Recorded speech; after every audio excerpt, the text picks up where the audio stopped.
Up to his name, the Wizard of Oz, the Wizard of Ozio. Semi-final match.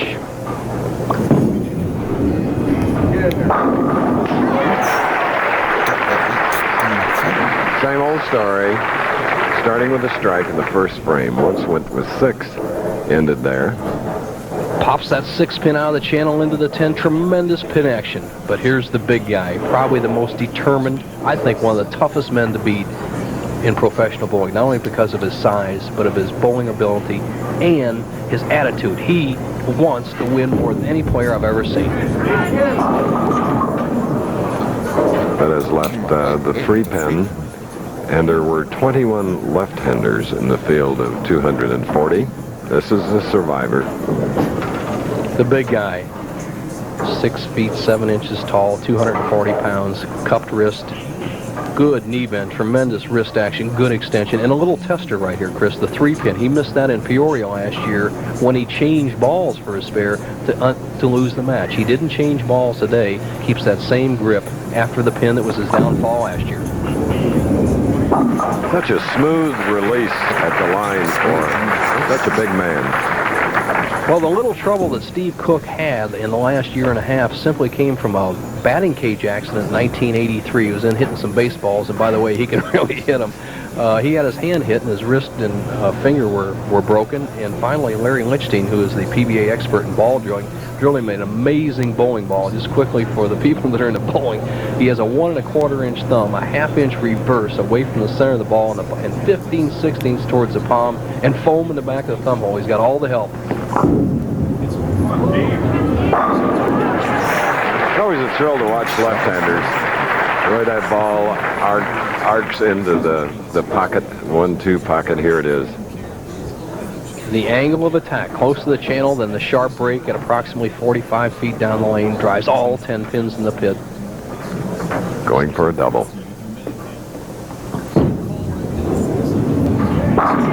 Now you can see why in 2 games he's averaging 243. 16 strikes. Talented, confident, money in the bank, has it all going, cool under the pressure. He's not even trying to help the ball. He's bowling with determination of a champion in the relaxation of a practice match. Waits for that ball and lets the body do all the work. Complete body bowler.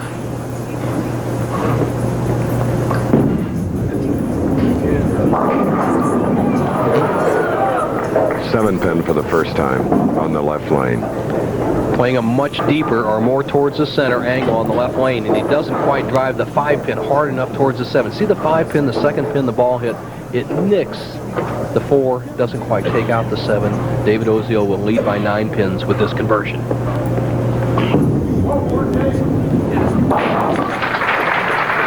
All right. 9 pins separating these two, and the man trailing by 9 is Steve Cook, but he can take a lead by 1, shooting in the 3rd frame, strike up.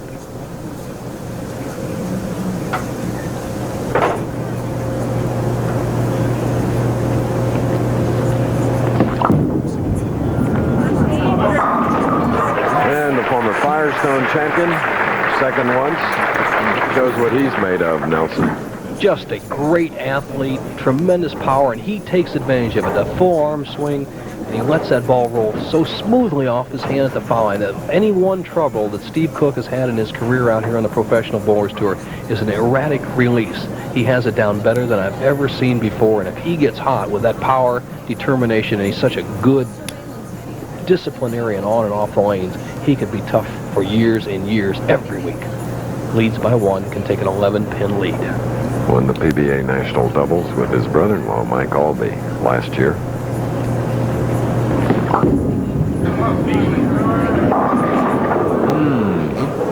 Breaking sharply.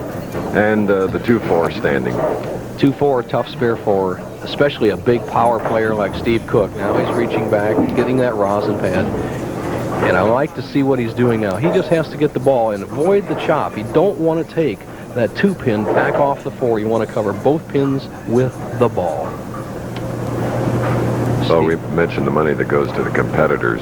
Very often our bowling events contribute to charity. Raffi Carrion, 11,000 in United Cerebral Palsy.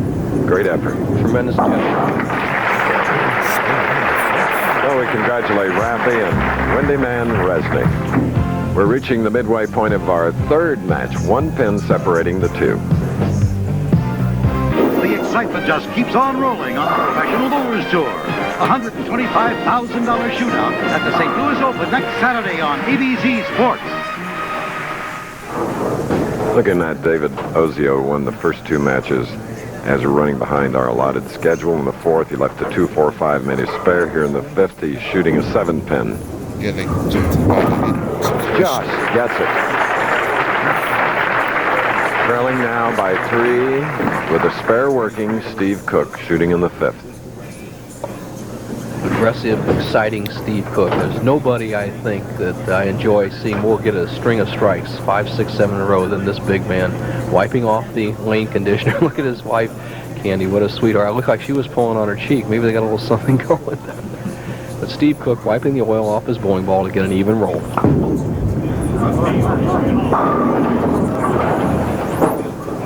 Six on the right lane for the lefty. Much more disciplined game this year by Steve Cook than I've seen in years past. He doesn't play as sharp a hook, and he's not throwing as hard. He thinks it's going to hold. It's going to hold. Give me a break on that 6-pin. Not to be. Conversion here. He'll lead by 2 pins after 5 frames. Semi-final match. His ability, it's hard to believe that his last singles title was in 1983.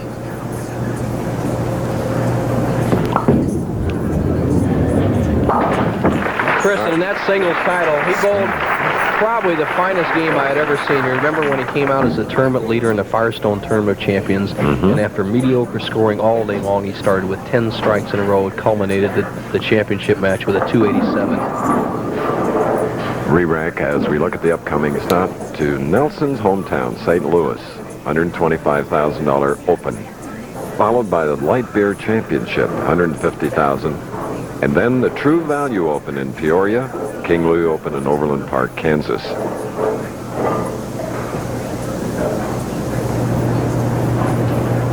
For Cook, 6th frame.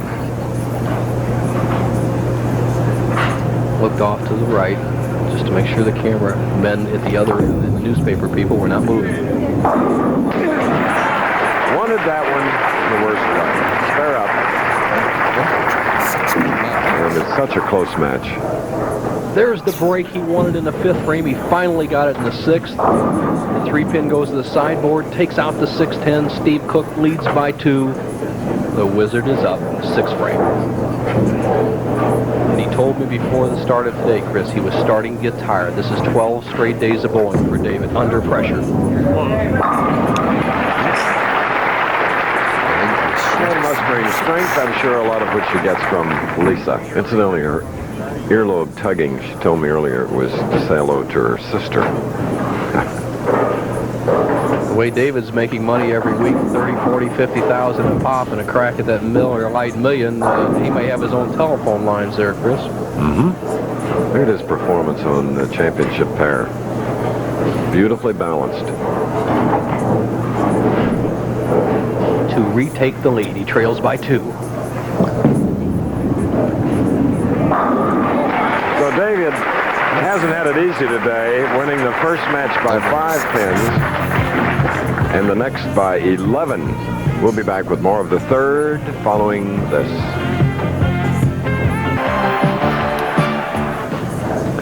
David Ozio is up, and when we left,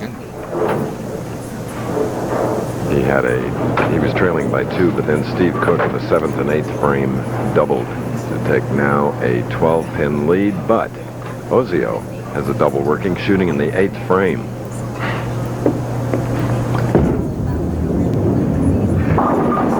Uh-oh. 2-4-5. There's a turning point in any match game, and it came right here in the 8th frame as Steve Cook went up and threw a double to take the lead. Ozio, needing to answer that double with another strike of his own to stay in the match, left the 2-4-5. Remember, he left that same combination, the 4th frame on the right-hand lane, converted easily. Once again, he needs this to stay in the match. Uh-oh. Got away from him. A little sticking at the line, but after 2 powerful victories, Trouble City. David Ozio, winner last week, and looking like he was rolling to another title, the U.S. Open, his first major this week. All of a sudden, 8th frame semifinal match, collapsed and went from right in the match to trailing by 29. He must strike on this ball.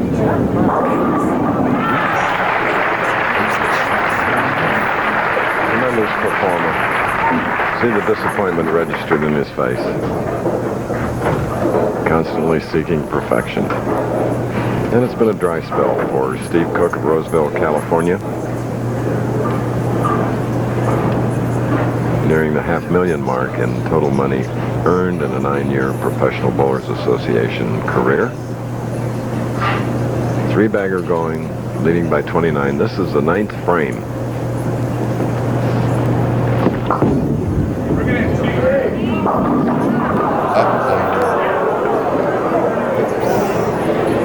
Complexions.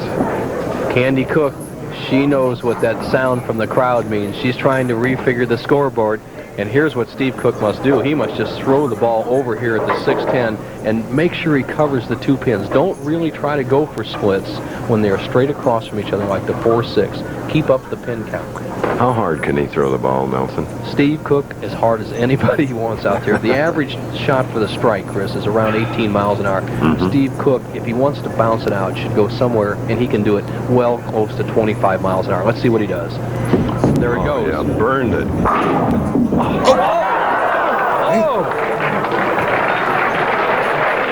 Talk about an all-out effort. A Mike Tyson knockout punch.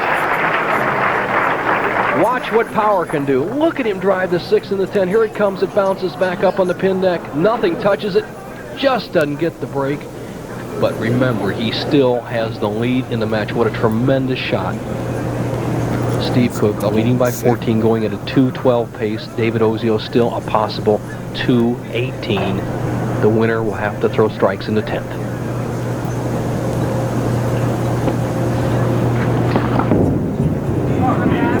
Well, there's one of the 2 he needs, +7. Pressure just comes down to these final shots. Amazing. 2 great clutch bowlers up there bowling in the semifinal match of the first major of the 1986 season, the U.S. Open. $38,000 first prize awaits the winner. This graphic tells the story. 1 strike and 7 pins to shut out Ozio. If he does not strike on this ball, Ozio can win it with 2 strikes in the 10th and 11th.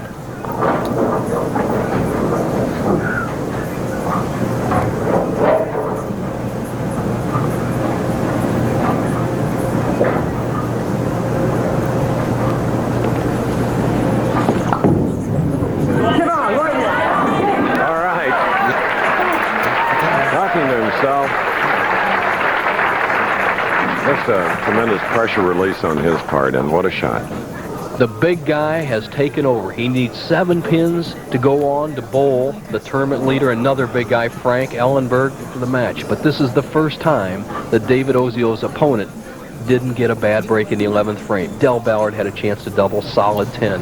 In the next match, came up and had a chance to double, solid 10 again. So Brian Voss went the same way, but not Steve Cook. All right. More than enough. Shooting a 222 with 8 strikes.